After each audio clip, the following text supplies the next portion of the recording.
The mountain air tasted different on Sundays.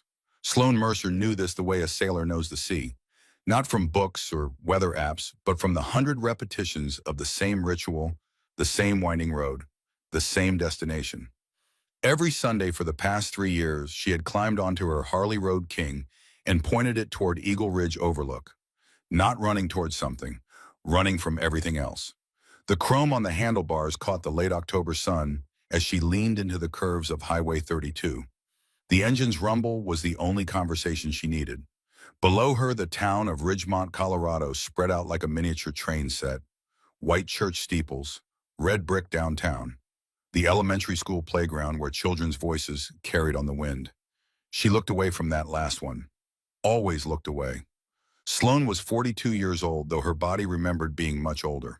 Her hands, calloused from years of turning wrenches and changing oil, gripped the throttle with the kind of certainty that only comes from needing control over at least one thing in your life. Her leather jacket, worn soft at the elbows, carried the faint smell of motor oil and coffee. Dark hair shot through with premature gray. She'd stopped dyeing 2 years ago, whipped behind her in a ponytail beneath her helmet. The tattoo on her left forearm, usually hidden beneath the sleeve, showed when she shifted gears. A small ivy vine winding around a single word in elegant script. Always, she didn't look at that either. Eagle Ridge Overlook sat at the peak of what locals called Widow's Bend, a series of switchbacks that claimed at least one tourist car every summer. Sloan navigated them without thought. The road was memory. The curves were muscle. She'd made this trip so many times that her body knew when to lean before her mind registered the turn.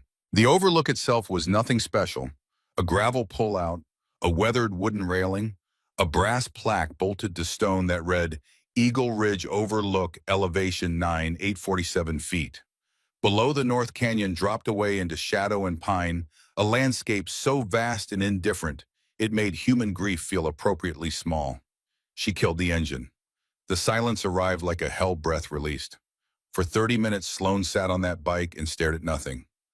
This was the ritual, not meditation, because meditation required presence and acceptance. This was more like, existence, just being somewhere that wasn't the garage with its oil stains and unfinished work orders. Wasn't the apartment with its single plate in the sink and TV that played to an empty room. Wasn't the past with its unbearable weight.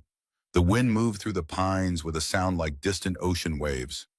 A red-tailed hawk circled high above riding thermals she couldn't see. The sun was warm, but the air carried autumn's warning. Winter was coming. It always came. She was about to leave when she saw the boy. He stood by the railing, maybe 20 feet away. 7 years old, perhaps 8. He wore a bright red hoodie that looked new, still creased from the package. Blue jeans with the knees already grass-stained. White sneakers that glowed against the dark gravel. But it wasn't what he wore that made Sloan pause. It was how he stood. Children at overlooks were usually motion itself, running to the edge, calling to parents, throwing pebbles into the void to hear them click against stone far below. This boy did none of those things. He simply stood with his small hands resting on the wooden railing, staring down into North Canyon as if reading something written in the tree line. Utterly still, unnaturally quiet. Sloan felt something cold move through her chest. She knew that stillness, had seen it once before. 5 years ago. She pushed the thought away hard, swung her leg over the bike and walked closer, boots crunching on gravel. The boy didn't turn, didn't acknowledge her approach, just kept staring down into that canyon like he was waiting for an answer to a question he hadn't asked. "Hey," Sloan said. Her voice came out rougher than intended. She hadn't spoken to a child in years. "You okay, kid?" The boy's head turned slowly, not the quick snap of a startled child, but a deliberate rotation like he'd known she was there all along and was simply choosing when to acknowledge her. His eyes were brown, large and clear, and completely empty of the bright chaos that usually filled children's faces. They held something else instead, something that made Sloane's throat tighten. Recognition, but not of her, of something else. "I don't know where I am," the boy said. The words were English, simple, 5 syllables any child could speak, but the way he said them, the flat adult cadence, the absence of confusion or fear, or any of the 100 emotions that should have colored those words. It was a statement of fact delivered with the calm finality of a judge reading a verdict. The sound of it was wrong. Sloan had worked as an Army medic in Iraq from 2003 to 2006. She'd learned to hear the difference between a scream of pain and a scream of death, between the rattle of fear in a soldier's voice and the silence that meant shock was setting in. She'd been trained to listen past the noise for the sound that mattered, the sound that meant time was running out. This was that sound. "What do you mean you don't know where you are?" Sloan asked, forcing her voice to stay level. "Are you lost? Where are your parents?" The boy didn't answer. He turned back to the canyon, his gaze tracking something in the depths that Sloan couldn't see. His right hand lifted and pointed north, not to the main hiking trails that wound south toward Cascade Falls, not to the parking area behind them. North, toward the forgotten section of canyon where the old logging roads had been decommissioned 30 years ago and the forest had reclaimed what humans briefly borrowed. Sloan followed his gaze, saw nothing but trees and shadow and the brutal drop of the canyon wall. Before she could ask another question, a woman's voice shattered the moment. "Wyatt, there you are." The voice was bright, cheerful, edged with that particular blend of relief and exasperation that all mothers carry when they find their wandering child. A woman in her mid-30s jogged over from the parking area, her blonde ponytail swinging. She wore expensive hiking boots that had never seen a real trail and a fleece vest over a designer t-shirt.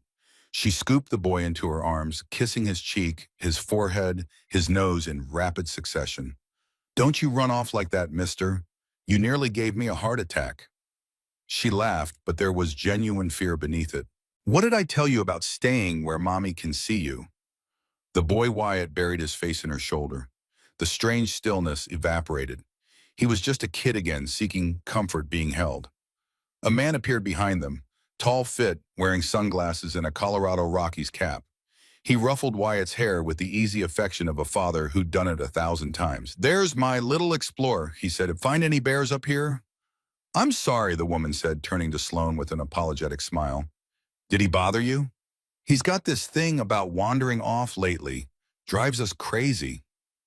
"No," Sloan managed. "No, he's fine, just looking at the view."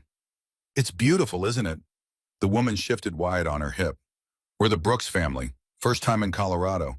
Wyatt's been so excited about the mountains." Colin Brooks extended a hand. Sloan shook it automatically, feeling the calluses on her palm catch against his softer skin. The handshake of someone who worked with their hands versus someone who worked at a desk. "Well, we better head back," the woman Meredith said. "We've got a picnic lunch at Cascade Falls. Then maybe some hiking if this little guy promises to stay close." She booped Wyatt's nose. He giggled. A normal child sound. Everything about the scene was normal. A family on vacation, a mother finding her wandering son, a father making jokes. Sunday afternoon in the Colorado mountains. But when Meredith turned to leave, Wyatt's head came up from her shoulder. His eyes found Sloane's, held them. And in that gaze was the same empty gravity, the same adult awareness, the same terrible certainty. Then they were gone, walking toward a blue Subaru Outback with rental plates. Sloan watched them pile in. Watched Colin check his phone. Watched Meredith buckle Wyatt into a booster seat in the back. Watched the Subaru pull out of the gravel lot and disappear down the mountain road. She stood there for a long time after they left. The hawk was gone. The wind had shifted, carrying the scent of pine sap and distant rain. Her hands were shaking. "I don't know where I am. Not I'm lost. Not where are we?" Not any of the frightened, confused questions a child would ask. Past tense, present awareness. Like he was speaking from a place he hadn't arrived at yet, but knew he would. Sloan closed her eyes and saw another child. 8 years old, dark hair in braids, wearing a purple swimsuit with cartoon dolphins. Standing at the edge of Lake Mercer on a bright July day 5 years ago. Ivy had turned to her mother and said in that same flat, wrong voice, "The water feels weird, Mommy." And Sloan, checking her phone for the third time because the hospital had been paging her all morning, had said, "It's fine, baby. Just cold. Stay in the shallow part." She'd looked away, just for a minute, just to answer one more message, just to clear one more notification. When she'd looked up, Ivy was gone. They found her 18 minutes later, pulled her from 8 feet of water, performed CPR on the shore while Sloan screamed and Colin Brooks's voice echoed in her memory. Except it wasn't Colin. It was her ex-husband, Derek, and he was shouting, "Do something, you're a medic, do something." But she couldn't do anything. All her training, after years of saving lives in combat zones, and she couldn't save her own daughter, who had warned her that something was wrong. The coroner said drowning, accidental. The water temperature had caused muscle cramps. Ivy had panicked, gone under. It happens sometimes with children. No one's fault, except it was someone's fault. It was Sloane's fault for not listening, for dismissing her daughter's fear as childhood dramatics, for choosing work over instinct, for looking away. The marriage ended 4 months later.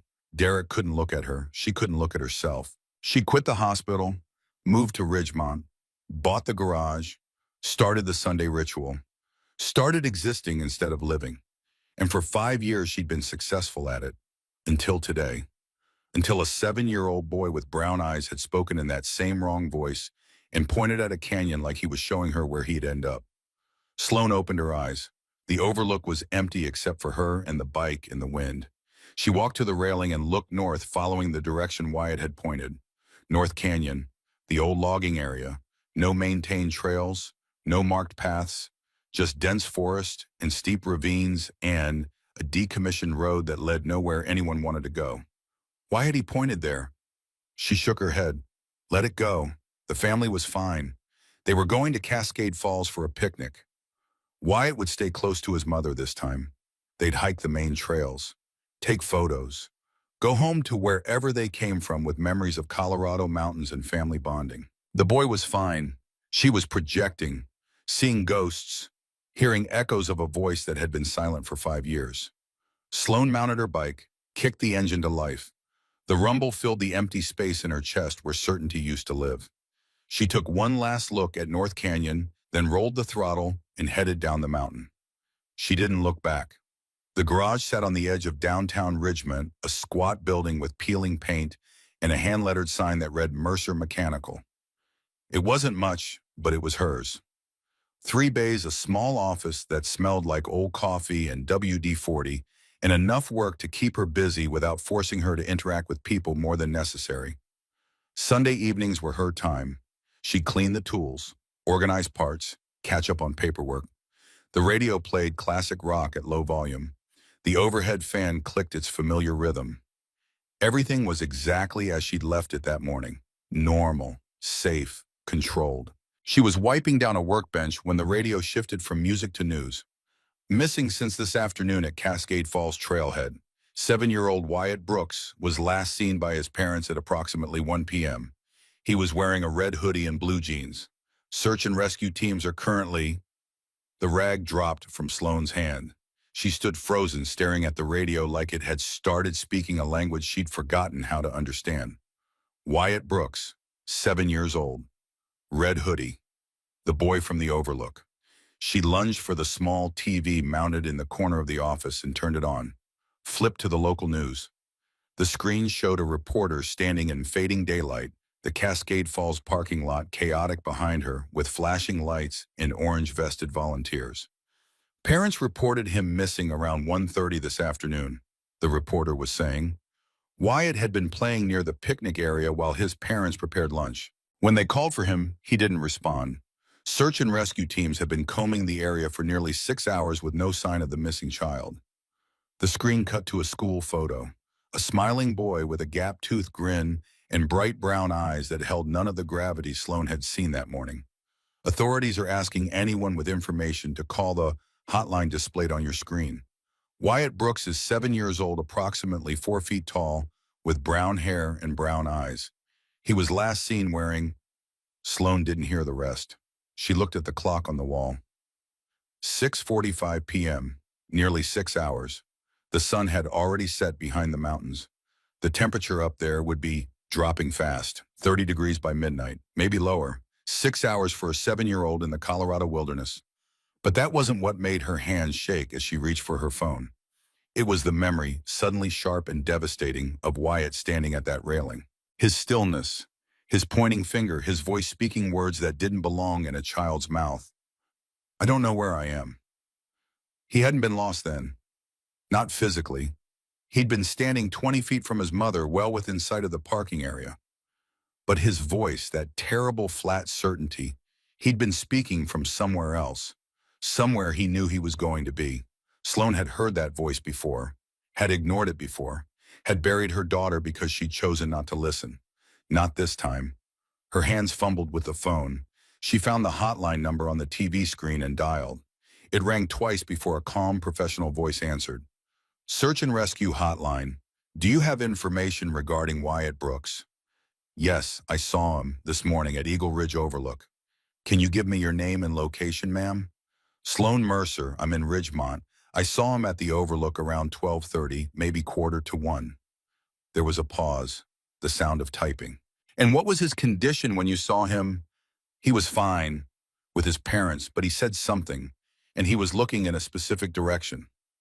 More typing. The dispatcher's voice remained neutral, practiced. What direction was that, ma'am? North, toward the old logging area, North Canyon. He wasn't looking at the main trails. He was pointing north.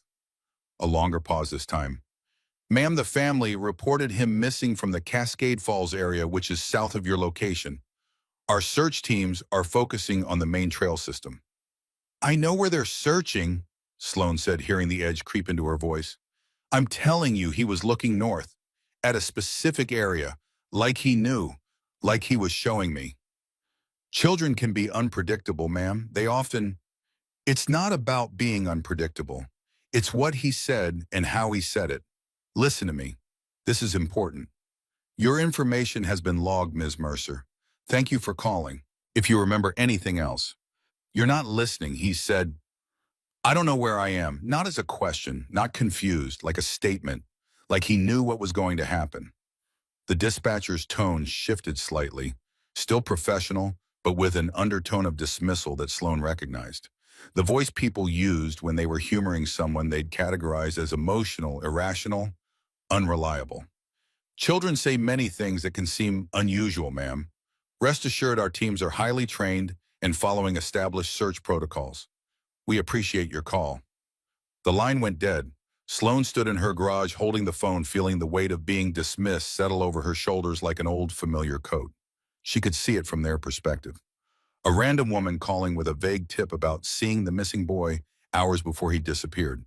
No concrete evidence, just a feeling, just instinct, just the unquantifiable sense that something was wrong. They were following protocols, following evidence, following the scent trails left by a frightened child. They were searching in the wrong place. Sloane knew it with a certainty that lived deeper than logic. The same certainty she'd ignored 5 years ago when Ivy said the water felt weird. The same instinct she'd buried beneath work obligations and rational explanations in the comfortable lie that children were dramatic and mothers knew best. She'd been wrong then, had paid for that wrongness with her daughter's life. She could be wrong now, probably was wrong. Wyatt had likely wandered south like any lost child would, following the sound of water or the illusion of a familiar path.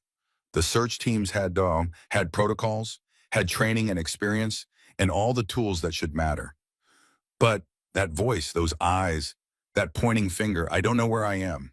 Sloane looked around her garage, at the tools hanging in neat rows, at the half-finished repair jobs, at the life she'd built from the wreckage of the old one.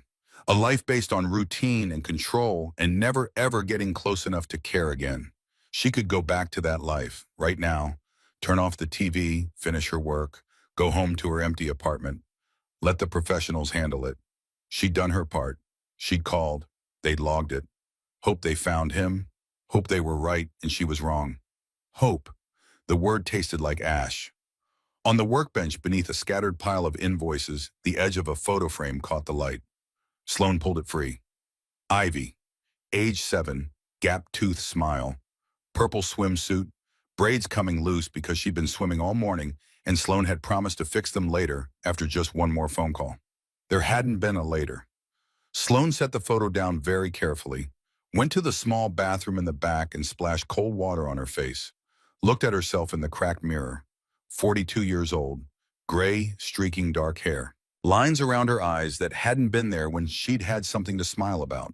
A face that had learned to live with regret, but never to forgive it. She dried her hands, walked back into the garage, pulled her leather jacket from the hook by the door. This wasn't about hope. Hope was for people who could afford to wait and see. Hope was for people who hadn't already learned what happened when you ignored the warning signs. This was about the sound that was wrong, about a 7-year-old boy who'd spoken with the voice of someone who knew exactly where he was going to end up, about a mother who'd failed once and wouldn't let it happen again. Sloane grabbed her keys, checked her phone, pulled up a map of Cascade Falls and the surrounding search area. The command post would be there, at the trailhead parking lot. That's where they'd coordinate the search, where they'd have maps and personnel and someone in charge who could make decisions, someone she needed to convince. She straddled her bike. The engine's roar split the quiet evening air. Not the sound of freedom this time, not the sound of escape, the sound of a promise being kept to a ghost. The ride to Cascade Falls took 40 minutes. Sloane pushed the bike harder than she should have on the mountain roads, leaning into curves with the kind of recklessness that came from having nothing left to lose. The sun was gone. The moon hadn't risen yet. Her headlight carved a tunnel through the darkness, and beyond that tunnel was only the vast indifference of the wilderness. She could feel the cold seeping through her jacket. October in the high country. 50 degrees during the day, 30 at night, and dropping. 6 hours, almost 7 now. A child's body temperature dropped fast. Hypothermia could set in within 2 hours in these conditions. Unconsciousness within 4. Death within 6 if they were wet or injured or unable to move. The statistics ran through her head unbidden. Medical training never went away. You could quit the job, but the knowledge stayed whispering numbers you didn't want to hear. 7 hours. She accelerated. The parking lot at Cascade Falls looked like a disaster scene. Portable floodlights had been erected, turning the area into a harsh stage set. Generator noise hummed beneath the sounds of voices and radios. 50 or more people moved with organized chaos. Volunteers in bright orange vests. Sheriff's deputies coordinating grid searches. A K-9 unit with German shepherds straining at their leads. Sloane parked her bike at the edge of the Control K and killed the engine. The sudden silence was almost worse than the noise. She could hear individual voices now. Someone calling for more coffee. Someone else requesting additional radios. A woman crying quietly in the shadow of an ambulance. The mother, she realized. Meredith Brooks, waiting, hoping, praying to a God who maybe listened and maybe didn't, but either way hadn't brought her son back yet. Sloane had been that woman once, knew the exact quality of that silence, the way time stretched and compressed, the way every second without news was both a relief and a torture. She climbed off the bike and walked toward the center of activity. A large pop-up tent had been erected near the trailhead, tables covered with topographical maps, radios crackling with updates, a whiteboard tracking search team positions, and standing at the center of it all, leaning over a map with his finger tracing elevation lines, was a man who radiated command presence like heat from a fire. He was maybe her age, give or take a year, tall and broad-shouldered with the kind of posture that screamed military background, dark hair cut short, a weathered face that had seen too much sun and not enough sleep. He wore cargo pants and a black jacket with SAR Command, stenciled in white letters across the back. He was speaking in a low clip-on tone to a sheriff's deputy, his finger jabbing at a specific point on the map. Team 3 reports negative contact along the eastern ridge. Team 4 is working the creek bed south to the falls. I want Team 5 to push north along the main trail but keep 2 people back to work the dense brush areas. Kids sometimes hunker down when they're scared. The deputy nodded and moved off. The commander turned to check something on the whiteboard, and Sloane saw his face fully for the first time. Hard, tired, carrying the weight of a search that had gone on too long without results. She'd seen that face before. In the mirror, in the eyes of other medics after a bad day, the face of someone who saved people for a living and was currently failing at the only job that mattered. Sloane approached the edge of the tent, waited for a break in the activity that never came. Finally, she just stepped forward. "Excuse me?" The commander looked up. His eyes were gray and sharp and immediately dismissive. He took her in with a single glance. Leather jacket, motorcycle boots, a woman alone at a search scene. "If you're here to volunteer, check in at the registration table." He pointed without looking, already turning back to his map. I'm not here to volunteer, Sloan said. I'm here because I saw Wyatt Brooks this morning. That got his attention. He turned back fully, those gray eyes narrowing. Where? Eagle Ridge Overlook. Around 12:30. That's 5 miles north of here. Family reported him missing from this location at 13:30. I know, I called your hotline earlier. I'm the one who told your dispatcher about it. Recognition flickered across his face, followed immediately by something that looked like disappointment. The woman with the... He paused, clearly searching for a diplomatic word. The feeling about direction. The fact about direction, Sloan corrected. Your teams are searching south. The boy was looking north, at a specific area. The commander straightened, crossing his arms. The posture of someone preparing to be patient with an inconvenience. Ma'am, I appreciate you taking the time to drive out here, but our K9 units tracked the boy's scent to the creek crossing.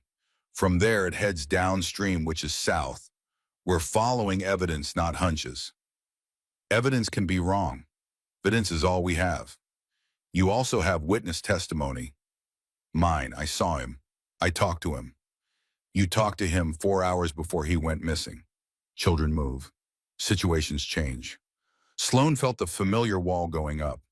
The professional dismissal. The polite but firm shutdown. She'd encountered it before.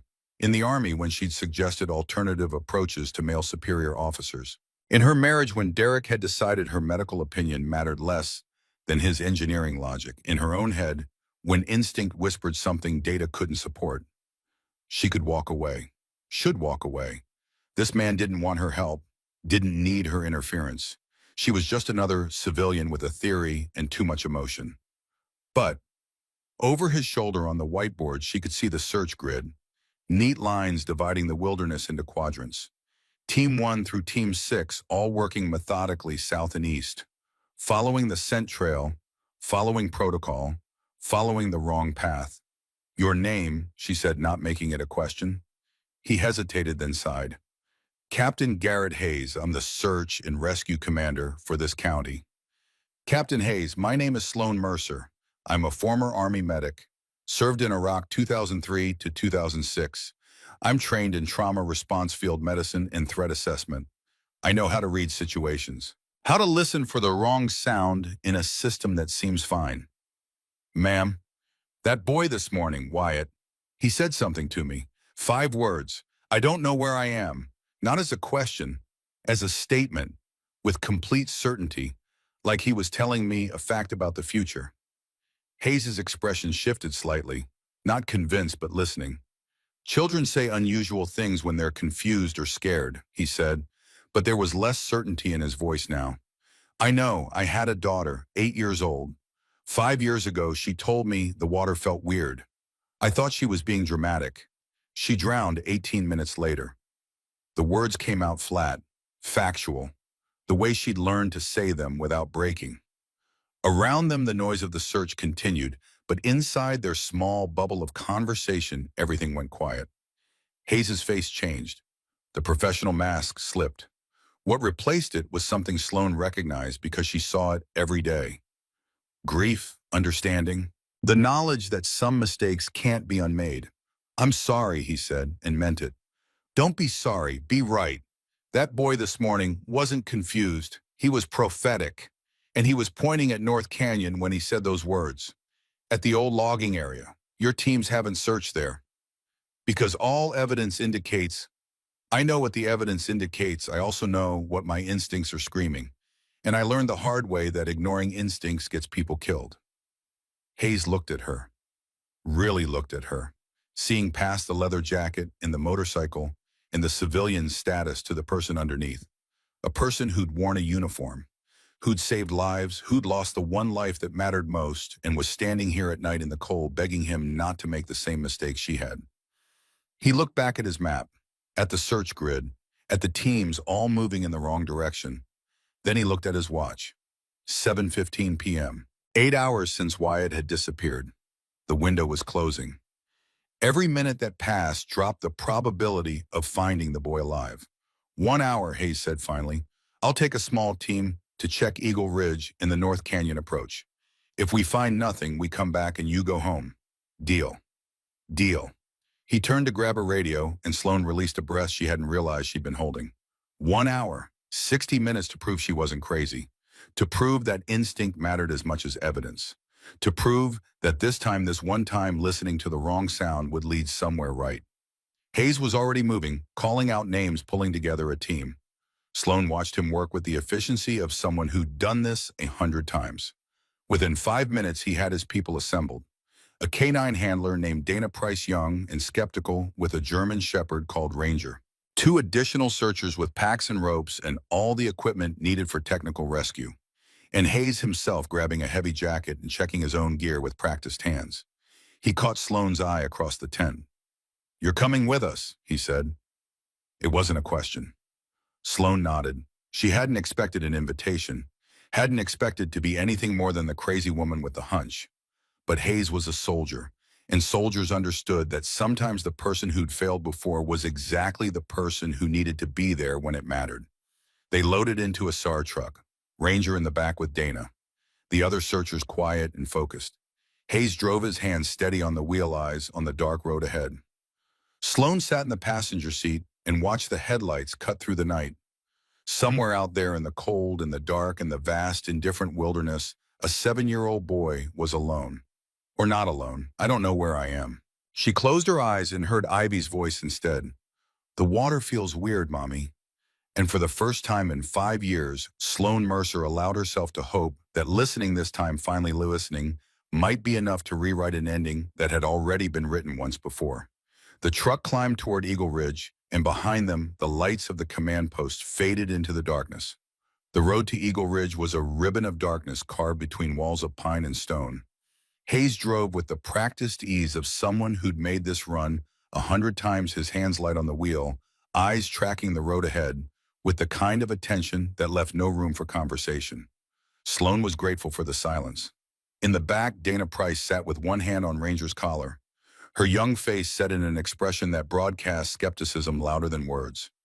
29, maybe 30 years old, blonde hair pulled back in a tactical ponytail. The rigid posture of someone who followed protocol, because protocol had never failed her yet. She'd looked at Sloan exactly twice since they'd loaded into the truck. Both times with the careful neutrality of someone reserving judgment but leaning heavily toward dismissal. Sloan understood. She was the variable, the unknown factor in an equation that should have been simple. Lost child, search grid, K9 units, evidence-based response. You didn't need a middle-aged woman on a motorcycle telling you to ignore the scent trail and follow a feeling. The truck's heater fought against the cold, seeping through the windows. Outside, the temperature gauge on the dashboard read 38 degrees and dropping. Sloan did the math automatically. Medical training never slept. A child Wyatt's size wearing only a hoodie and jeans, 8 hours of exposure. If he was dry and sheltered, maybe. If he was wet or injured or unable to move, the window was already closing. Hypothermia worked in stages. First came the shivering, the body's attempt to generate heat, then confusion, loss of coordination. Eventually the shivering stopped. That was the dangerous part, when the body gave up trying to fight and just started shutting down. Organ failure, unconsciousness, death. At 38 degrees, a child could go from stage 1 to stage 3 in under 6 hours. They were at 8 hours. "Radio check." Hayes' voice cut through the silence. He keyed the handset. "Command, this is Hayes. We're en route to Eagle Ridge. ETA 15 minutes. Over." The radio crackled, a different voice than the dispatcher Sloan had spoken to earlier. Older, male, heavy with fatigue. "Copy that, Hayes. Teams 3 and 4 report negative contact in the southern sector. Team 5 found a granola bar wrapper near the creek bend, possibly related. Still processing. How do you want to proceed?" Hayes glanced at Sloan, a quick look that asked a question without words. She held his gaze. Steady, sure. He keyed the mic. "Continue standard sweep of the southern grid. We're checking a secondary location based on witness intel. We'll update in 30. Hayes out." "Copy. Stay safe out there." The radio went quiet. Dana shifted in the back seat. "Secondary location," she said. "Not quite a question, not quite a challenge. We're pulling resources from the primary search area based on what exactly a conversation from this morning." Hayes didn't answer. Dana's eyes found Sloan in the rearview mirror. No offense, ma'am, but I've been doing canine search and rescue for 6 years. Ranger has a 95% success rate. When he tracks a scent trail, he doesn't miss. And he tracked that boy south. Until he didn't, Sloan said quietly. Your dispatcher said the scent was lost at the creek crossing. Water disrupts scent, that's standard. Doesn't mean the boy didn't continue downstream. And it doesn't mean he did. Dana's jaw tightened. So we're supposed to just ignore evidence because you have a feeling. We're supposed to consider all available information. Evidence is one type. Witness observation is another. Observation of what? A kid looking at trees. Sloan turned in her seat, met Dana's eyes directly. Observation of a child speaking with the awareness of an adult, with the certainty of someone who knew exactly where he was going to end up. I'm trained to recognize threat indicators, behavioral anomalies, the signs that something's about to go catastrophically wrong. What I saw this morning was a sign.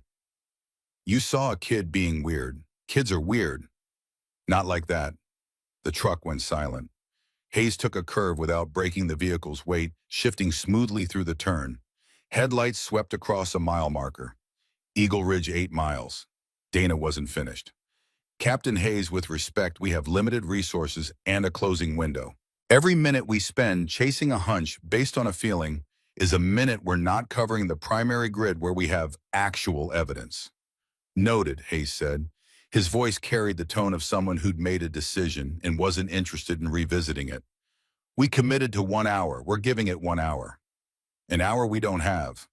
We have exactly the hour I say we have. Hayes' voice didn't rise, but something in it shifted. Command presence.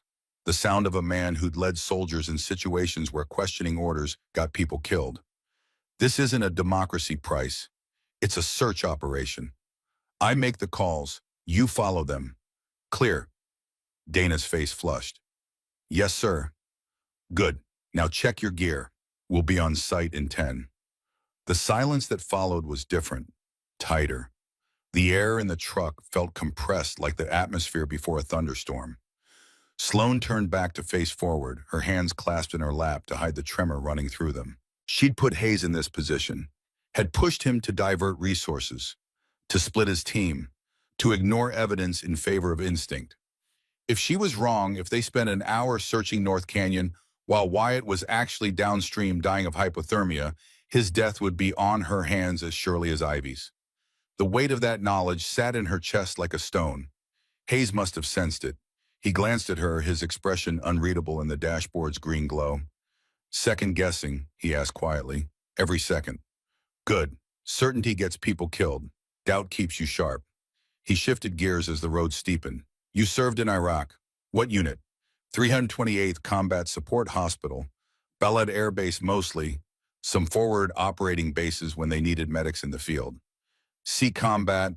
Enough, he nodded, understanding what enough meant. I was Marines. Fallujah 2004, Ramadi 2006. Got out, thought I'd had enough of life and death decisions. A bitter smile crossed his face. Turns out I just traded one kind for another. You ever make the wrong call? Hayes was quiet for a long moment. The road curved through a section of forest so dense the headlights barely penetrated. 3 years ago, he said finally. Missing hiker, 72-year-old man with dementia. Family reported him lost on the Eastern Ridge Trail. We had a witness who swore she saw him heading west, but all the evidence said east, so we went east. He paused. Sloan waited. Found him 4 days later, West Ridge, exactly where the witness said. He'd fallen, broken his hip. Died of exposure about 6 hours after we started searching in the wrong direction. That wasn't your fault. Tell that to his daughter. She asked me why we didn't listen to the witness. I told her we followed the evidence. She asked me what good evidence was if her father was still dead. Hayes pulled the truck into the gravel lot at Eagle Ridge Overlook. Killed the engine. In the sudden silence, Sloan could hear the wind moving through the trees like a river. I don't know if you're right, Sloan, Hayes said, using her first name for the first time. But I know that old man's daughter is right. Evidence doesn't mean shit if it points you in the wrong direction. So we're going to check yours. And if you're wrong, at least I'll know I listened. He opened the door. Cold air flooded the truck's interior, carrying the scent of pine and coming snow. "Gear up," he called to the team. "We move in 5." They assembled in the overlooked parking lot under a sky so clear the stars looked like holes punched through black fabric. The Milky Way sprawled overhead, indifferent and beautiful. Sloan pulled on the spare jacket Hayes had given her, checked the flashlight he'd handed her, accepted the radio with a frequency already set. Dana worked with Ranger, letting the dog scent a piece of fabric. Wyatt's shirt taken from the family's car. The German Shepherd's tail wagged as he caught the scent, eager to work. The 2 other searchers, both men in their 40s with the weathered look of people who spent more time outdoors than in checked ropes and harnesses and first aid supplies. One of them, introduced as Marcus, caught Sloane's eye and nodded, a small gesture of solidarity. The other, Thomas, ignored her completely. Hayes gathered them in a loose circle. "All right, standard search protocol. We're checking the North Canyon approach, specifically the old logging road area.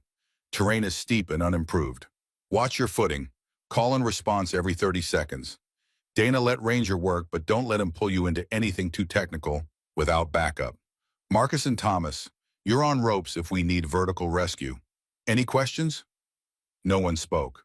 "Sloan." Hayes looked at her. "You're with me. You saw the boy this morning.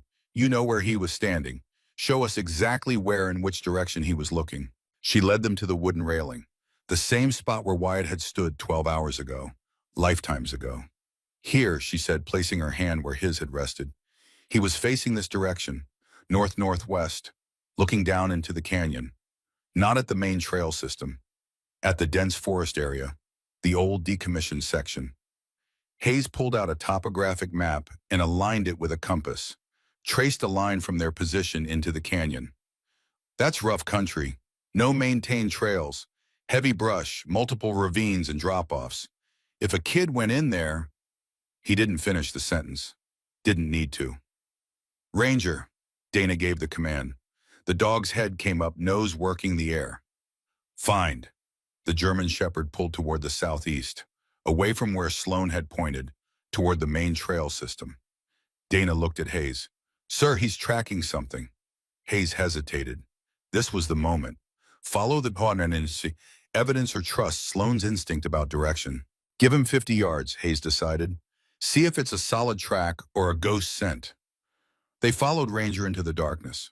The dog moved with confidence, nose to the ground, pulling Dana along a faint trail that wound through scrub oak and mountain mahogany. Sloane's chest tightened. Maybe she'd been wrong. Maybe Wyatt had just been looking at the view. Maybe her trauma had made her see patterns that didn't exist. 20 yards, 30, 40. Ranger stopped abruptly, circled, put his nose to the ground, then raised it to test the air. Circled again. "He's lost it," Dana said, frustration in her voice. "There was something here, but it's gone cold." Thomas moved forward with his flashlight, scanning the ground. "Fresh deer track. Recent, maybe 2 hours old. Probably what he was picking up."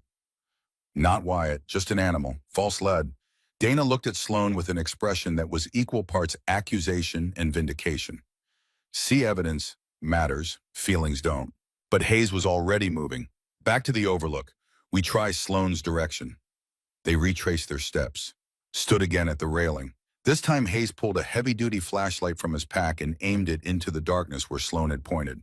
The beam cut through the night, illuminating trees and brush and the steep drop-off of the canyon wall. Nothing. No trail, no path, just wilderness. "There," Sloan said, pointing to a gap in the tree line about 100 yards out. "See that opening? That's where the old logging road used to run. It's overgrown now, but the grade is still there, if you know what to look for." Hayes studied the terrain. "That's not a trail. That's a game path at best. A 7-year-old doesn't know the difference. He sees an opening in the trees, he follows it. Why would he go that way? His parents were south. The picnic area was south. I don't know why. I just know he was looking that way. With intention. Like he was being called." The word hung in the cold air. Called. It sounded crazy. Sloan heard how it sounded, but it was also the truth of what she'd seen in Wyatt's eyes. Hayes made his decision. "All right, we go north. Standard sweep. Call and response. Everyone stays in visual contact. No one goes off alone. Move out." They descended into North Canyon. The terrain was worse than Sloan had expected. What had looked like a gentle slope from the overlook revealed itself as a steep, treacherous descent, studded with loose rock and hidden deadfall. The old logging road was barely visible, just a slight depression in the landscape where trees grew a little less densely. Sloane's boots slipped on pine needles. She caught herself against a tree trunk, feeling the rough bark through her gloves. Behind her, she heard Marcus mutter a curse as he navigated a particularly steep section. They moved slowly, methodically. Every 30 seconds, Hayes called out, "Wyatt, can you hear me, Wyatt Brooks?" The canyon swallowed the sounds, gave back only silence and the sigh of wind through branches. They listened. 15 seconds of complete stillness, straining to hear anything. A cry, a whimper, a cough, any sign of life in the vast darkness. Nothing. Advance another 30 feet. Call again. "Wyatt, it's search and rescue. If you can hear me, make noise." Silence. They'd been searching for 20 minutes when Dana stopped. "Captain." Hayes turned. Dana was kneeling, her flashlight trained on something at the base of a ponderosa pine. She reached down and lifted it carefully. A piece of red fabric, fresh, caught on a low branch. Hayes was beside her in 3 strides. He examined the fabric, turning it in his gloved hands. "Recent. Look at the fibers. No weathering, no fading." Wyatt was wearing a red hoodie, Sloane said, her heart suddenly hammering. Dana was already moving, searching the ground with her flashlight. "Here, scuff marks." Something disturbed the pine needles. "And here." She pointed to a sapling with a broken branch. "Recent damage. Something came through here." Ranger had caught the scent. The dog whined, pulling at his lead nose, working frantically at the ground where the fabric had been found. "He's got something," Dana said, and for the first time, her voice carried excitement instead of skepticism. "Ranger, fine. Fine." The German shepherd lunged forward, pulling Dana along a route that led deeper into the canyon. Northeast, exactly the direction Sloane had indicated. The team followed, moving faster now. Hope was a dangerous thing in a search. It made you careless, made you rush, but it was also fuel, the thing that kept you moving when logic said the situation was hopeless. They descended another 50 yards. The canyon walls grew steeper, the trees more dense. Sloane could feel the temperature dropping as they lost elevation. 35 degrees, maybe lower. Her breath came out in visible clouds. Ranger stopped, sat, the signal for a confirmed fine. Dana's hand shook as she praised the dog. "Good boy, good boy. Where is he, Ranger? Show me." But the dog just sat looking up at her with dark, confused eyes. He'd found the scent, had tracked it to this location. But there was nothing here, just trees and brush and darkness. Thomas swept the area with his flashlight. Nothing, no sign of passage, no tracks. Marcus checked the surrounding trees. Could he have climbed, tried to get high to see where he was? They searched the immediate area, found nothing. Ranger circled, testing the air, putting his nose to the ground. But the trail was gone, ended abruptly in the middle of nowhere. "I don't understand," Dana said. "He tracked it perfectly. The scent is here, but..." But the boy wasn't. Sloane felt the hope draining away. They'd followed the evidence, found a piece of his clothing, tracked his scent, and it led nowhere. Maybe Wyatt had doubled back. Maybe he'd gone in a different direction. Maybe the wind had carried his scent and scattered it across the canyon in a pattern that meant nothing. Maybe they were too late. Hayes checked his watch. 45 minutes. We've got 15 left before we have to head back. "We're close," Dana insisted. "Ranger doesn't make mistakes like this." The boy was here, recently. But he's not here now, so where did he go? No one had an answer. They stood in a loose circle, 5 humans and a dog, surrounded by darkness and forest, and the weight of a search that was slipping away from them. Sloane closed her eyes. In Iraq, in the field hospitals, and the forward operating bases, she'd learned a skill they didn't teach in medical school. Battlefield listening. The ability to filter out the chaos, the noise, the overwhelming sensory input of combat and hear the one sound that mattered. The gurgling rasp of a punctured lung. The subtle change in breathing that meant shock was setting in. The absence of a heartbeat under your stethoscope. You couldn't do it with your ears alone. You had to quiet your mind, still your own racing heart. Let go of fear and hope and expectation and just listen to what was actually there. She'd used it to save lives, to triage the salvageable from the lost, to make decisions in seconds that other people agonized over for hours. She hadn't used it in 5 years, not since Ivy, because listening meant being present, and being present meant feeling everything, and feeling everything was unbearable. But Wyatt Brooks was out here somewhere, in the cold and the dark. And if she didn't listen now, truly listen, he would die the way her daughter had died. Because someone had been too distracted, too busy, too broken to hear the warning. "Everyone stop," Sloan said. Hayes turned. "What?" "Just stop, all of you. Turn off your radios, turn off your flashlights, no talking, no moving. Just stand still and be quiet." Dana opened her mouth to protest. Hayes silenced her with a raised hand. "Do it," he said. The radios clicked off.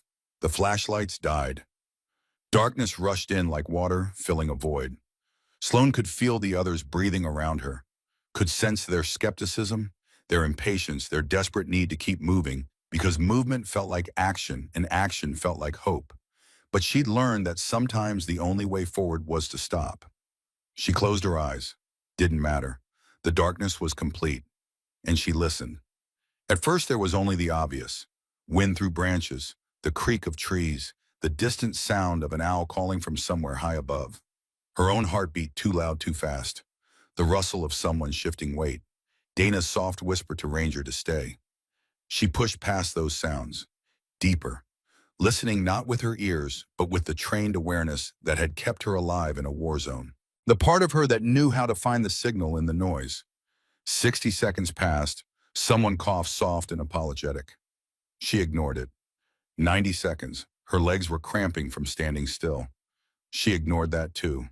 120 seconds. 2 full minutes of nothing but wind and trees and the vast indifferent silence of the wilderness. And then, there so faint she almost missed it, a sound that didn't belong, a tiny high-pitched noise that was neither wind nor animal nor the natural music of the forest. A whimper, thin and weak and terrified. Sloane's eyes snapped open into darkness. "There," she whispered, pointing even though no one could see. 2 o'clock, maybe 200 feet. "Did anyone else hear that?" "I didn't hear anything," Thomas said. "Quiet!" Hayes's voice cut through. "Listen." They stood in silence again, straining, hoping, and it came again, stronger this time. A small broken cry that cut through the night like a knife. "Help! Help me!" "I heard it," Marcus said. "Northeast, definitely northeast." Hayes's flashlight blazed to life. "Everyone lights on. Move carefully. Watch for drop-offs." They pushed through a thick stand of rhododendron bushes, branches catching at their clothes and gear. Sloan was in front, following the direction of that cry, with single-minded focus. Behind her, she heard Dana calling encouragement to Ranger, heard the boy whining with excitement. The bushes ended abruptly. The ground disappeared. Sloan stopped so suddenly Hayes nearly crashed into her back. Her flashlight beam angled down, illuminating nothing. Just a black void where the earth should have been. "Ravine," Marcus said from beside her. He knelt, directing his light along the edge. "Steep, maybe 40-45 feet. Can't see the bottom." Hayes moved to the edge, playing his powerful light down into the darkness. The beam caught rock-faced, sparse vegetation clinging to stone, a steep slope of scree and loose gravel. And at the bottom, caught in a narrow space between 2 boulders, a small shape in a red hoodie. "Wyatt," Hayes's voice boomed. "Wyatt Brooks, can you hear me?" The shape moved.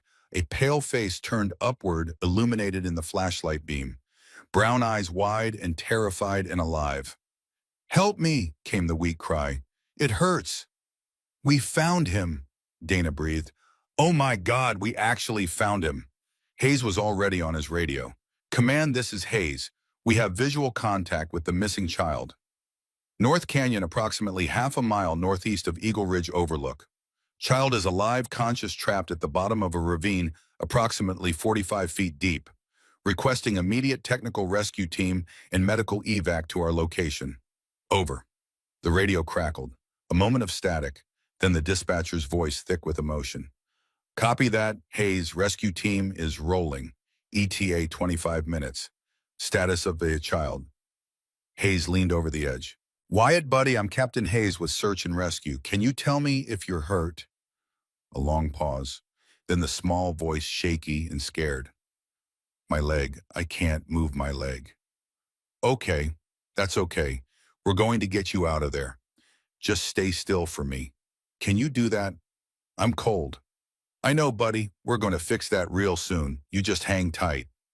Hayes straightened, already moving into command mode.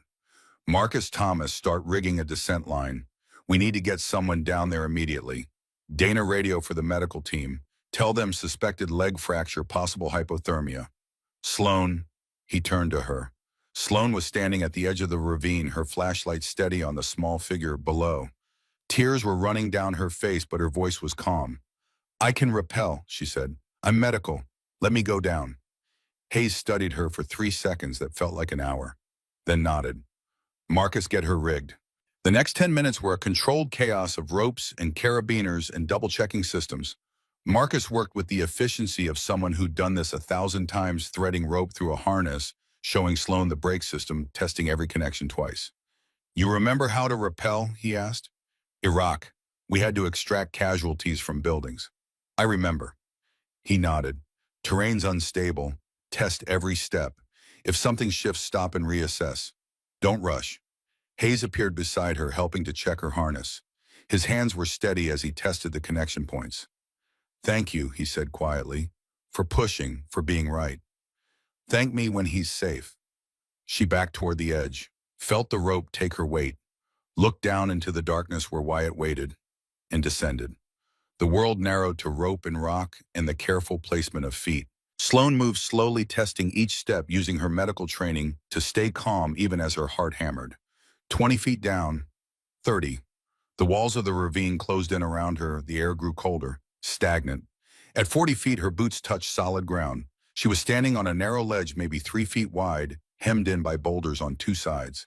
And wedged between those boulders, his left leg bent at an angle that made Sloan's stomach turn, was Wyatt Brooks.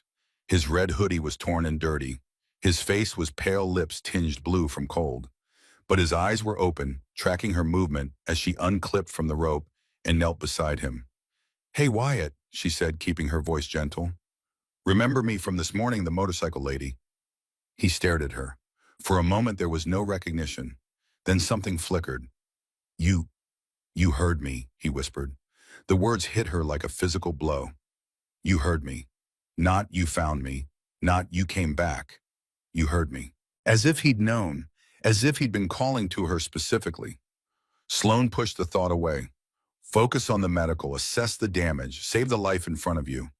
She ran her hands carefully over his body, checking for bleeding, for broken bones, for the injuries that could kill faster than cold.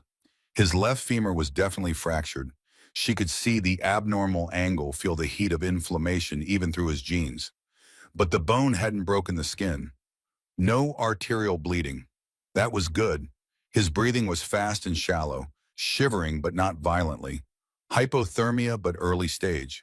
Also good. Head wound, minor. A gash near his hairline that had bled and clotted. Possible concussion, but his pupils were reactive and equal, responsive to questions, aware of his surroundings. He would live. With proper treatment and extraction, Wyatt Brooks would live. Sloan pulled a thermal blanket from the pack Marcus had sent down with her, wrapped it around Wyatt's shoulders over his torso. Generated heat was better than applied heat for hypothermia. She needed his body to warm itself. Wyatt, I need you to tell me what happened. Can you do that? He looked at her with those 2 old eyes. I heard it, he said. The singing from the forest. It was calling me. Sloan's hand stilled. What singing, honey? After lunch, when Mommy and Daddy were setting up the picnic, I heard singing, beautiful singing, like angels or something. Coming from the trees, I tried to tell Mommy, but she was busy, so I went to find it. The cold that moved through Sloan had nothing to do with the temperature. And did you find it? She asked, though part of her didn't want to know. I followed it. Through the trees, it got louder and louder. I was running because I didn't want to lose it, and then his face crumpled. I fell, and everything hurt, and the singing stopped. Above them, Hayes called down. Sloan, what's his status? She forced herself to switch back to professional mode. Closed femoral fracture, broken femur, but the bone didn't break through the skin. Mild hypothermia, stage 1. Minor head wound. He's stable, but we needed to move him carefully. That leg needs immobilization before we lift. Medical team is 3 minutes out. They're bringing a basket litter. Sloan looked at Wyatt, at this small boy who'd heard something calling him into the wilderness. Just like Ivy had heard the water calling her into the lake.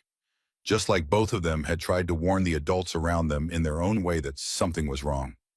Wyatt, Sloan said softly, that thing you said this morning. At the Overlook.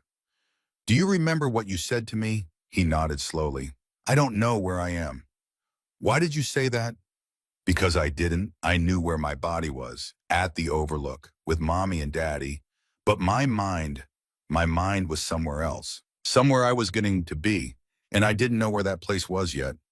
7 years old, speaking with the wisdom of someone much, much older, or someone who'd glimpsed something beyond the normal boundaries of time and understanding. Sloan pulled him closer, careful of his injured leg. You're going to be okay, she whispered. I heard you this time. I listened. I knew you would, Wyatt said, and closed his eyes. The rescue team arrived. 2 paramedics, a rescue specialist, all of them moving with practiced efficiency. They assessed Wyatt's injuries, immobilized his leg with an inflatable splint, transferred him to the basket litter with movements so smooth he barely whimpered. Sloan stayed with him the entire time, holding his hand, speaking softly, being the presence she hadn't been for Ivy. The extraction took 30 minutes. A complex pulley system hauled the basket slowly up the ravine wall while Sloan ascended beside it, keeping one hand on Wyatt's arm, letting him know he wasn't alone. When they reached the top, Meredith Brooks was there. She'd been brought up by another SAR vehicle. The moment she saw Wyatt, she collapsed to her knees beside the basket, her hands hovering over him like she was afraid he'd disappear if she touched him. Baby, oh my baby, I'm sorry. I'm so sorry. I should have been watching. I should have. Mom, Wyatt said, his voice stronger now that he was wrapped in blankets and surrounded by people. It's okay. The singing wanted me to go. I had to go. Meredith looked at the paramedics with confusion. They just shook their heads. Trauma, hypothermia. Kids said strange things, but Sloan knew better. Hayes found her standing apart from the group, watching as they loaded Wyatt into the waiting ambulance. His face was streaked with dirt and exhaustion, but his eyes were clear. You were right, he said simply. We were lucky. No, luck is random. This was instinct, training, experience. You read a situation everyone else missed. That boy is alive because you trusted what you heard. Sloan watched the ambulance doors close, watched the lights begin their journey down the mountain. He said he heard singing, said it called him into the forest. Auditory hallucination happens sometimes with kids. They create narratives to explain their actions. What if it wasn't a hallucination? Hayes looked at her. What are you saying? My daughter, before she died, she said the water was calling her. I thought she was being dramatic. What if she was telling the truth? What if some children can hear something, some warning, some call, something we've lost the ability to perceive? Hayes paused. That's not a conversation for tonight. Tonight we found him. That's enough. But Sloan knew it wasn't enough, knowing that Ivy had tried to warn her, that Wyatt had tried to warn everyone, that there were children in the world who could sense their own fate before it happened. That was knowledge that changed everything. Or changed nothing, because what could anyone do with information like that except listen when a child said something that sounded wrong? Listen and believe them. Dana approached with Ranger.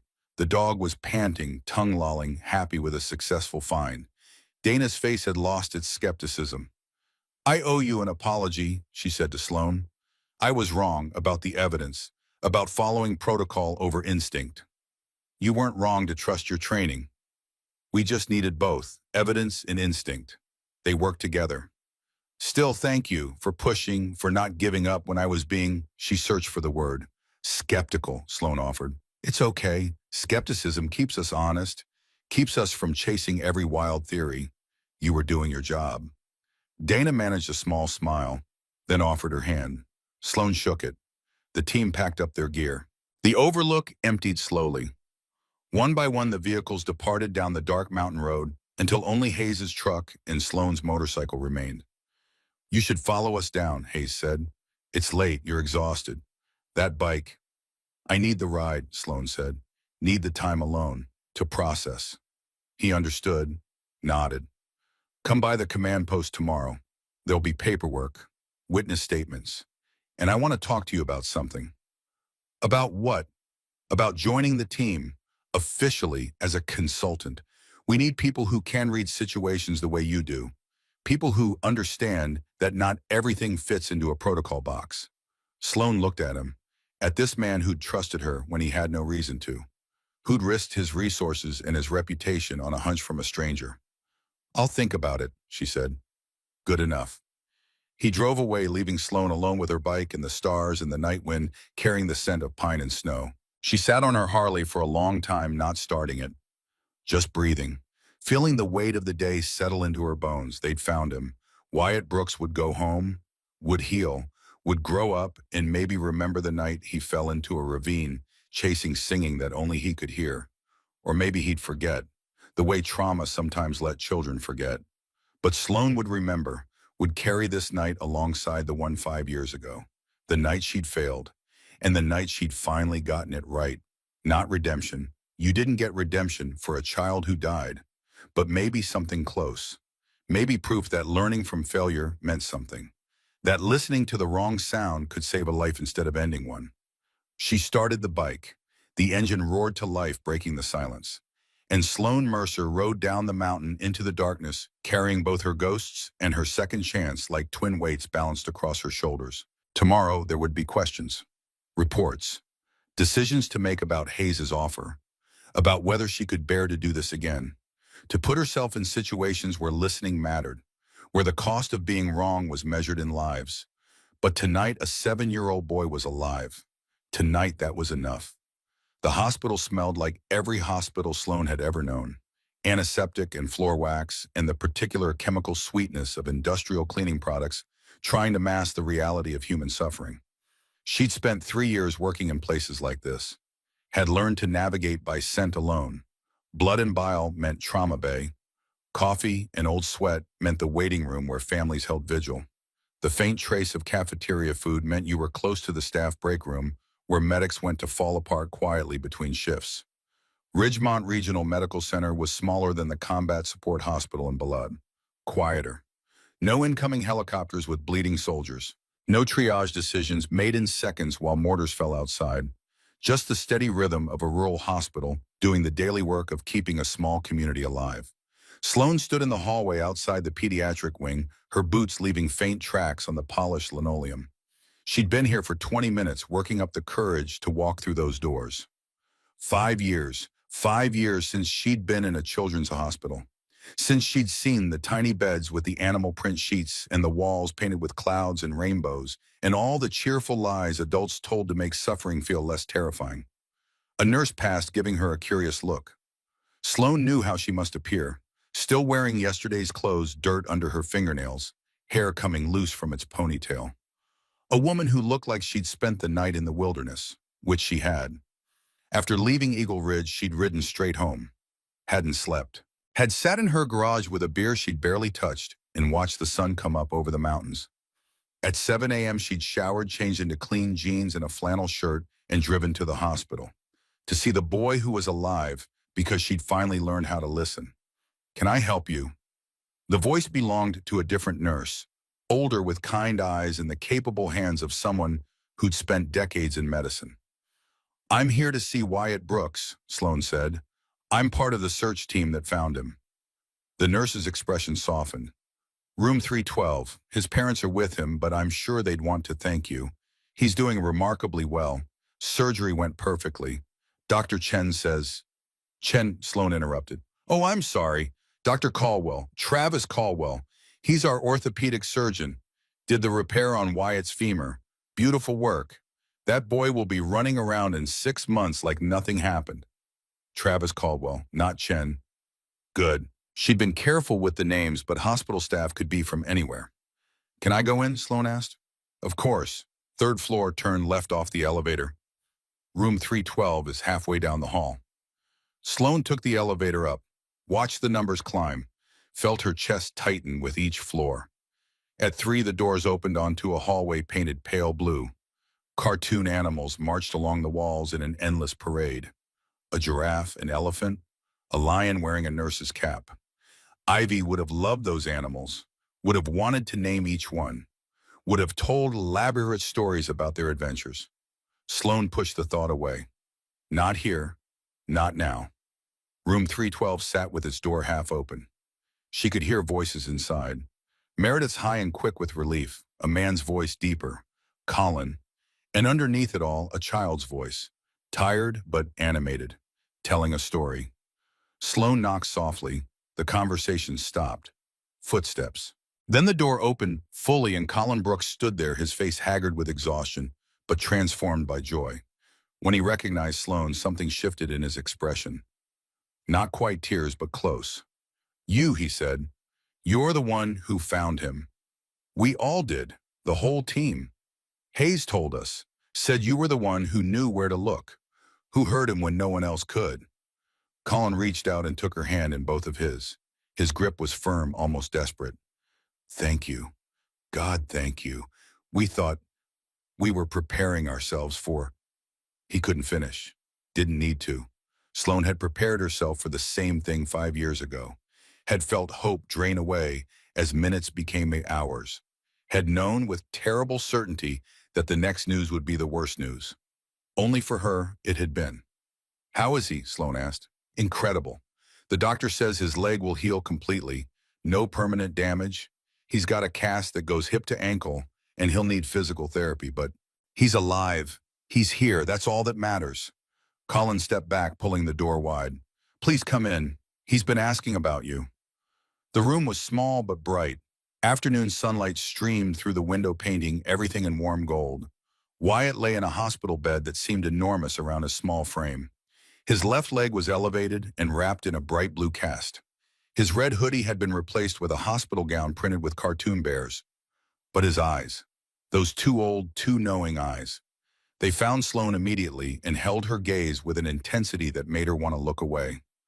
The motorcycle lady, Wyatt said. His voice was rough, probably from breathing cold air for 8 hours, but steady. You came back.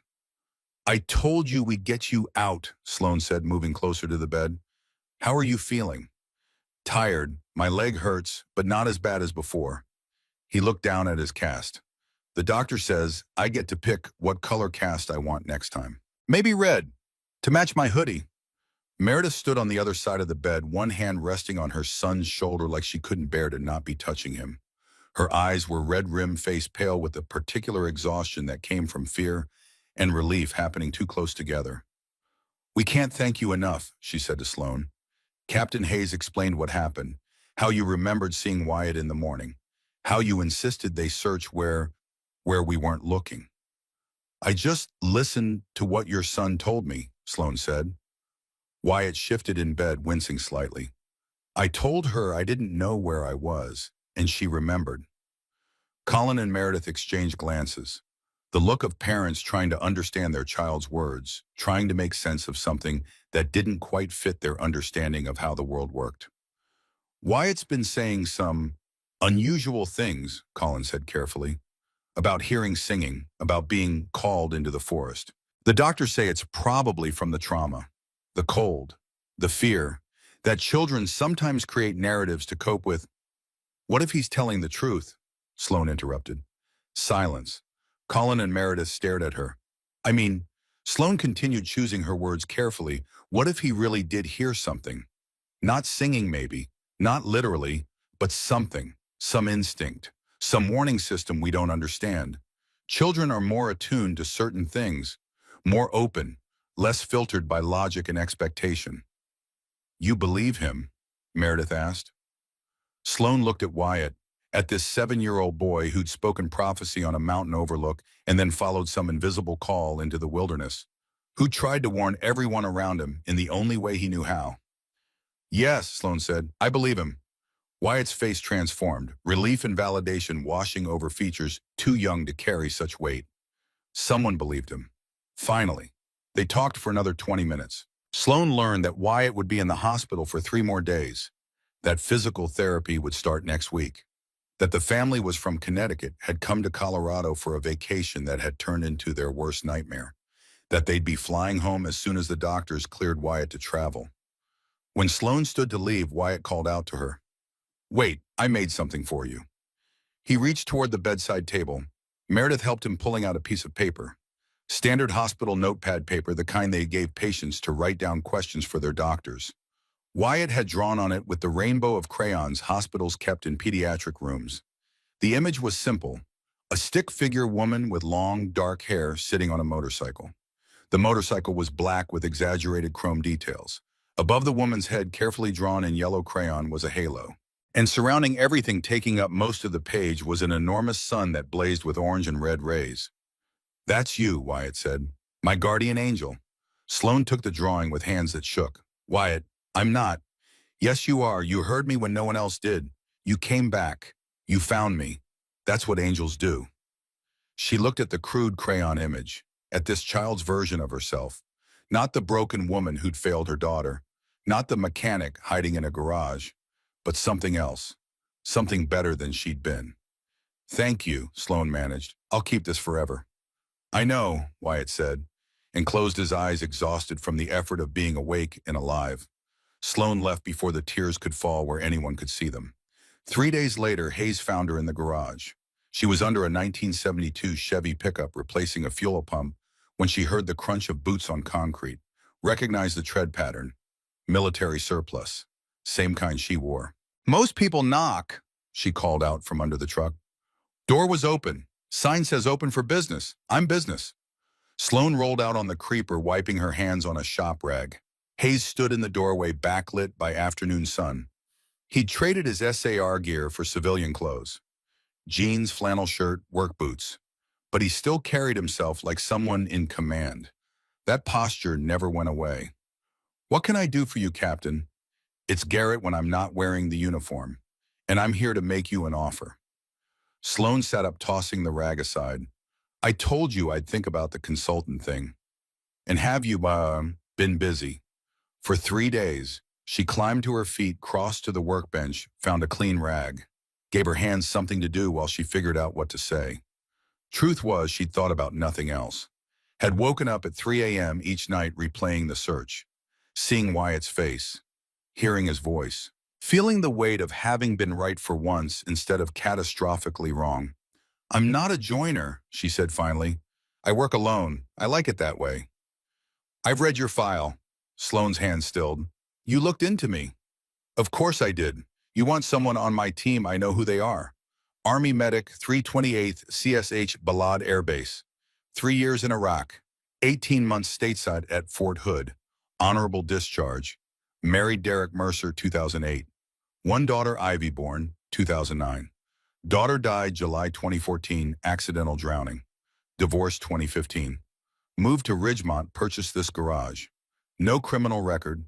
No disciplinary actions during service. Excellent performance reviews. 2 commendations for valor in combat situations. He said it all in a flat, factual tone. Not judgment, just information. "You missed the part where I killed my daughter by not listening to her," Sloane said, voice hard. "That's not in any file. That's just the story you tell yourself." The words hit like a slap. Sloane turned to face him fully. "Excuse me." Hayes stepped into the garage, properly closing the distance between them. His face was serious but not unkind. "You didn't kill your daughter. Tragedy killed your daughter. Circumstance. The confluence of 100 factors that aligned in the worst possible way. You could have been the most attentive mother in the world and it still might have happened. She told me something was wrong. And you were human, distracted, tired, doing the mental calculus every parent does about real threats versus childhood dramatics. You made a call. It was the wrong call. That doesn't make you a murderer. It makes you unlucky." Sloane felt something crack in her chest, some wall she'd built and maintained for 5 years. "You don't understand." "I do, actually. Remember that 72-year-old man I told you about? The one who died while we searched in the wrong direction. I knew the witness who'd seen him. She was adamant, certain. And I dismissed her because the evidence said something else. So I know exactly what it feels like to live with a decision that killed someone. That wasn't the same." Wasn't it we both ignored warnings? Both chose data over instinct. Both lost people because we were too rigid to trust something we couldn't quantify. The only difference is you've spent 5 years punishing yourself, and I've spent 3 years trying to make sure it never happens again. He moved to the workbench, picked up the drawing Wyatt had made, studied the crayon angel on a motorcycle. This is how that boy sees you, Hayes said, as someone who saved him, someone who listened when it mattered. You can keep hiding in this garage, fixing engines, telling yourself you're too broken to matter. Or you can use what you learned from your worst day to make sure other people don't have theirs. Sloan stared at him. That's your pitch, guilt and shame. No, my pitch is purpose. The SR team needs what you have. That ability to read situations, to hear the wrong sound, to trust instinct when evidence points elsewhere. I need a civilian specialist consultant, someone who can work with witnesses, evaluate tips, provide alternative perspectives during active searches. Part-time, volunteer basis. No commitment beyond showing up when we call and being honest about what you see. And if I'm wrong, if my instinct leads us away from someone who needs help, then you're wrong and we adjust and keep searching. No one gets everything right. But you got Wyatt Brooks right. And that boy is alive because you trusted yourself despite every logical reason not to. Sloan looked around her garage, at the tools hanging in neat rows, at the half-finished years, at the life she'd built from wreckage. A life that was safe and controlled and utterly without risk, because risk meant caring, and caring meant the possibility of loss. And loss was unbearable. But Wyatt's drawing lay on the workbench, a child's vision of who she could be instead of who she'd been. I'll try it, Sloan heard herself say. 3 months, trial basis. If it doesn't work, then it doesn't work. No hard feelings, but I think it will. Hayes extended his hand. Sloan shook it. His grip was firm, callous, the handshake of someone who worked with their hands and their heart. Welcome to the team, he said. First training session is Saturday, 8 a.m. Don't be late. He left the same way he'd come. Quiet boots on concrete, the door swinging shut behind him. Sloan stood alone in her garage with a drawing of an angel and the first flicker of something that might eventually become hope. 1 year later.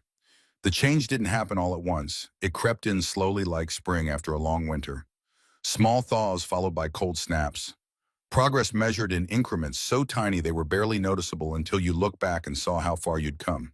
Sloan attended the Saturday training session, then another, and another. Learned the protocols she'd ignored during Wyatt's search. Grid patterns, radio communication, how to work with K9 units, the proper way to establish a command post and coordinate multiple teams across difficult terrain. But more than that, she learned how to be part of something larger than herself again. The Sarah team was small, 15 core volunteers ranging from their 20s to their 60s. Former military, current EMTs, experienced hikers who knew the Colorado wilderness the way sailors knew the sea. They'd been skeptical at first.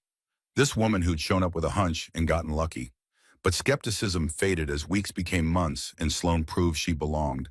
She had instincts, yes, but she also had discipline, medical training that made her invaluable during rescues, the calm that came from having already survived the worst thing, and something else, something Hayes had recognized, the ability to listen when other people were too busy talking.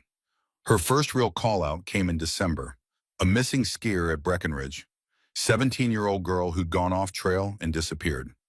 Search teams had been looking for 6 hours when Sloan arrived with Hayes. Everyone was focused on the main ski runs, following the logical paths. But Sloan had talked to the girl's friends, had listened to them describe her personality. Adventurous, risk-taking, the kind of person who saw a warning sign and took it as a challenge. She didn't fall, Sloan had told Hayes. She went exploring, looking for something exciting, probably headed toward the backcountry areas, the forbidden zones. They'd found her 4 hours later in an unmarked area beyond the resort boundary, cold but alive, suffering from nothing worse than embarrassment and a sprained ankle. The girl's parents had hugged Sloan so hard she couldn't breathe, had called her a miracle worker, had asked how she'd known. Sloan had just said she'd gotten lucky, but Hayes knew better. And after that, when he briefed search strategies, he always asked the same question, Sloan, what's your read? And she'd give it, Sometimes she was right, sometimes she was wrong. But her perspective always added something to the discussion, always made them think beyond the obvious. By spring, Hayes had formalized her role, created a new position in the SAR manual, Civilian Specialist Consultant, someone who worked with witness testimony, who evaluated tips and hunches, who provided alternative theories when conventional searches stalled, someone who listened for the wrong sound. By summer, Sloan had helped find 3 more missing persons. A child with autism who'd wandered from a campground, an elderly man with Alzheimer's who'd walked away from his care facility, a hiker who'd gotten turned around in a slot canyon and couldn't find his way out. Not all of them were Sloan's wins. Most were team efforts. But each one added a small weight to the other side of the scale, a balance against the one life she'd failed to save. By autumn, something had changed in Sloan herself. She smiled more, laughed occasionally, started accepting invitations to the team dinners Hayes organized after successful rescues. Even got a dog, a 3-year-old German Shepherd mix from the shelter who'd been too high energy for her previous owner. Sloan named her Ivy, not to replace. You couldn't replace, but to remember, to honor, to carry forward. And now, 1 year after Wyatt Brooks had fallen into North Canyon, Sloan stood at Eagle Ridge Overlook on a crisp October morning and felt something she hadn't felt in 6 years. Peace, not happiness, not joy. Those were still distant countries she visited briefly but couldn't stay in. But peace, the kind that came from knowing you'd done what you could, that you were trying. That failure didn't have to be forever. Hayes pulled up in his SAR truck at 9:30, exactly on time. Always exactly on time. Military precision never faded. He climbed out carrying 2 cups of Pifon in a cardboard carrier, handed one to Sloan. Black, no sugar, he said. You remember? I'm trained to remember details. They stood at the railing where Wyatt had stood a year ago, where Sloan had first heard the wrong sound and almost ignored it. The view was the same, mountains rolling away to the horizon, pine trees dressed in autumn gold, the vast indifferent wilderness that killed and saved with equal randomness. You doing okay? Hayes asked. Yeah, surprisingly, yeah. It's been a good year. It has. You've been good for the team, made us better, made us listen more. Sloan sipped her coffee. You would have figured it out eventually. Maybe, but probably not in time for some of the people we found. Your instincts have saved lives, Sloan. You know that, right? She did know it. Had spent a year learning to believe it, but hearing Hayes say it still mattered. Thank you, she said, for pushing me, for not letting me hide. Thank you for being pushable.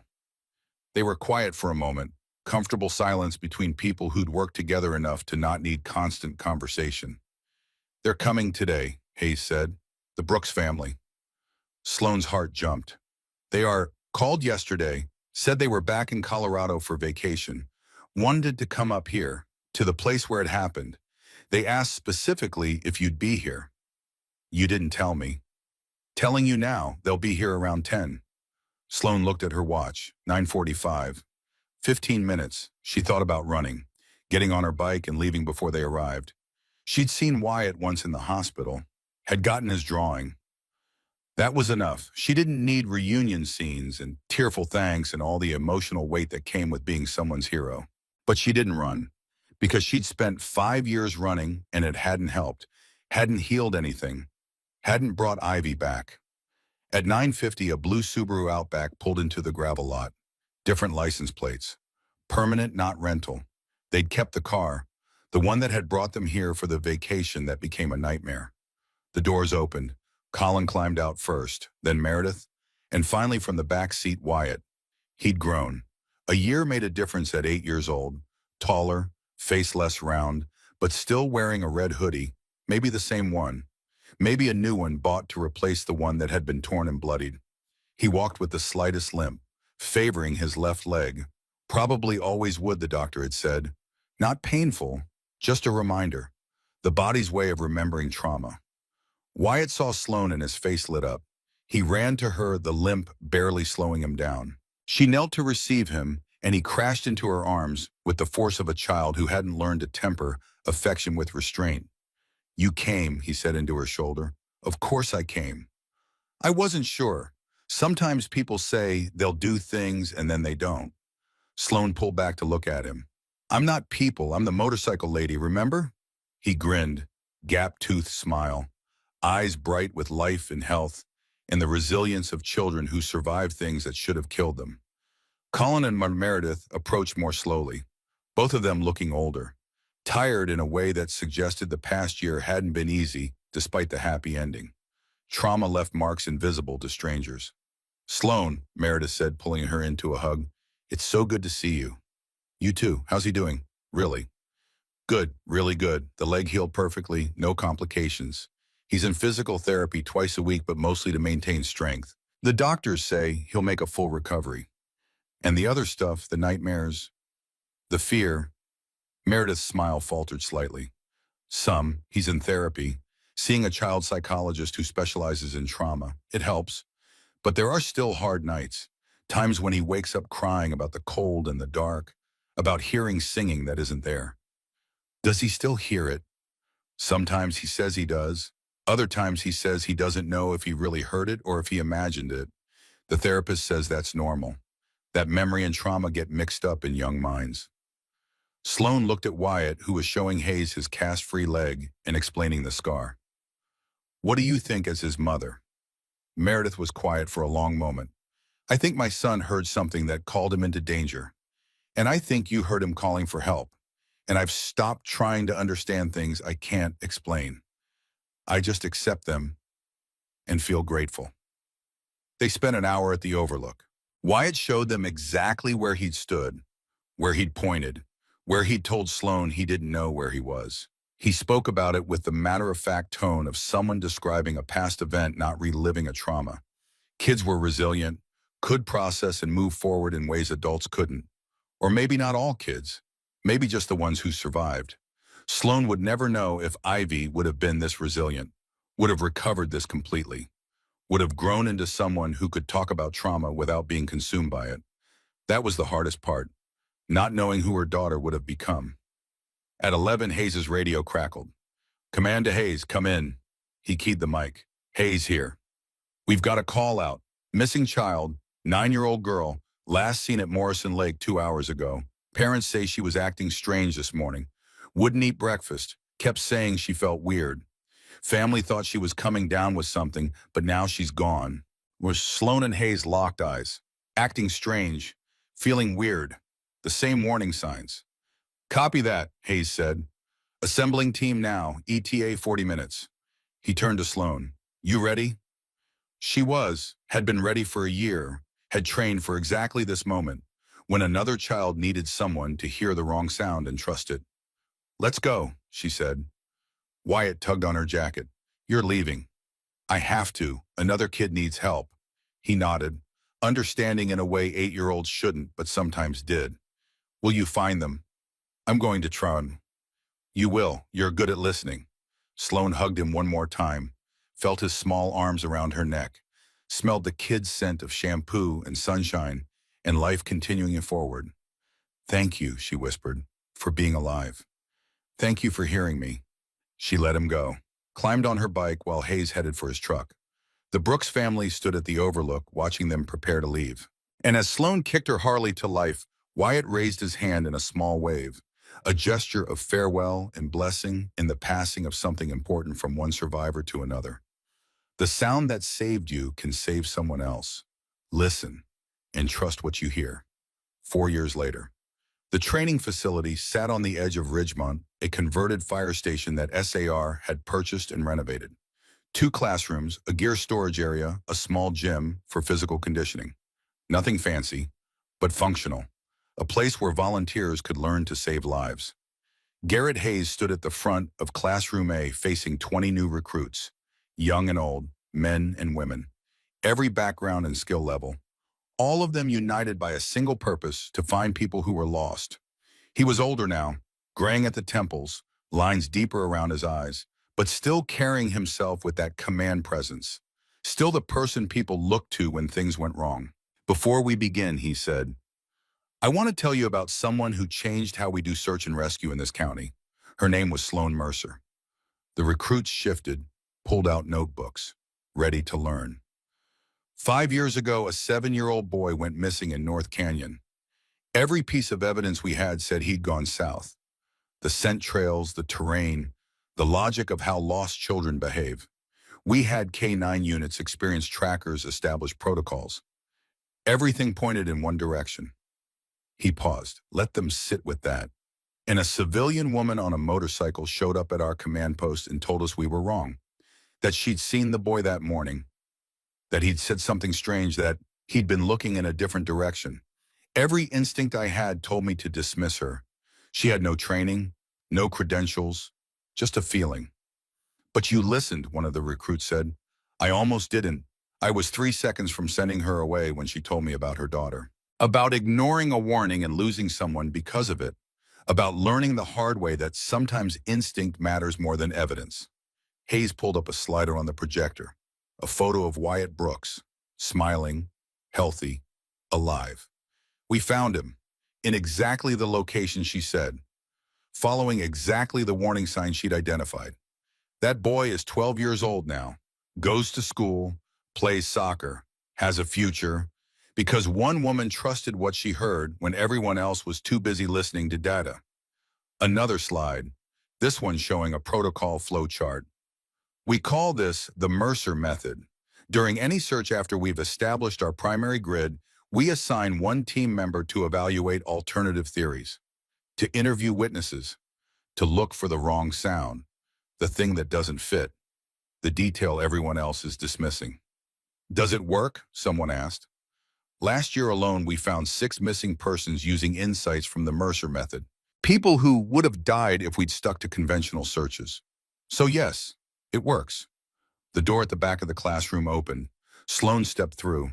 She was 47 now, gray streaking her dark hair freely, lines etched by sun and time, and 1,000 midnight calls to find lost people. She wore her SAR jacket over jeans boots scuffed from hard use. At her side, a German shepherd mix with intelligent eyes and a tail that never stopped wagging. The recruits turned to look, recognition dawning on some faces. This was her, the legend. Sorry I'm late, Sloan said. Ivy needed a walk. Hayes smiled. Sloan Mercer, everyone, our senior civilian specialist consultant. She'll be doing a guest lecture on witness interview techniques. Sloan moved to the front of the room. Set down a worn backpack. Ivy settled at her feet, tongue lolling. First thing you need to know, Sloan began, is that people know more than they think they know. Someone who says they didn't see anything has usually seen something. They just don't know it's important. Your job is to help them remember, to ask the right questions, to listen for the detail they're dismissing. She spoke for 30 minutes. About body language and word choice in the 1,000 subtle ways humans communicated information without realizing it. About how to read a scene, how to trust your instincts while still respecting evidence, how to hold space for both logic and intuition. The recruits listened like students before a prophet, taking notes, asking questions, absorbing every word from someone who'd walked into the wilderness and brought back the lost. When the lecture ended, they broke for lunch. Most of the recruits filed out, but one stayed behind. A boy, not quite a boy anymore, 12 years old with brown eyes and dark hair and a slight limp when he walked. He wore jeans and a red hoodie and an expression of serious determination. Wyatt Brooks. Mr. Hayes said you teach the advanced tracking course, he said to Sloan. Can I take it even though I'm not old enough to be an official volunteer? Sloan knelt to his level. She'd seen him 3 times over the past 4 years. Once at the anniversary, once when his family had come back for a summer vacation. Once at a fundraiser where Wyatt had given a speech about surviving and what it meant to have people who didn't give up. Each time he'd grown, changed, become more himself. But the eyes were the same, still holding that knowledge, that awareness of having touched something beyond normal experience. Why do you want to learn tracking? Sloan asked. Because people get lost, and I want to help find them, like you found me. That's a good reason, but tracking is hard, dangerous sometimes. Are you sure? Wyatt nodded. I hear things sometimes, sounds other people miss. My therapist says it's probably hypervigilance from trauma. My mom says I'm just perceptive, but I think it's like what you have, the ability to hear the wrong sound. And if I have it, I should use it. Sloan looked at Hayes. He raised an eyebrow. Your call. Okay, Sloan said. You can sit in on the classes, learn the theory. When you're 16, if you still want to do this, we'll talk about field work. Deal. Deal. They shook hands. The survivor and the rescuer, bound by a night in a canyon when one heard the other and refused to stop until the calling was answered. Hayes watched them with the satisfied expression of someone seeing a plan come together. We've got a good program here, he said after Wyatt had left to find his parents. Strong volunteers, solid protocols, lives saved. We do, Sloan agreed. You ever think about what comes next, 5 years from now, 10, Sloan looked around the classroom, at the whiteboards covered in search patterns, at the photos on the wall showing successful rescues, at the future being built one trained volunteer at a time. I think about Wyatt and kids like him, she said. The ones who hear things, who see things, who know things they shouldn't know. I think about building a program specifically for them and teaching them to trust their instincts, to use what they hear to help others. That's ambitious. Good, I've played it safe long enough.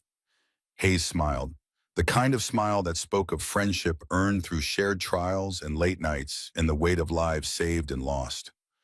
5 years ago, you showed up at my command post looking like hell and telling me I was searching in the wrong place. I almost threw you out. But you didn't. Best decision I ever made. You changed everything, made us better, made me better.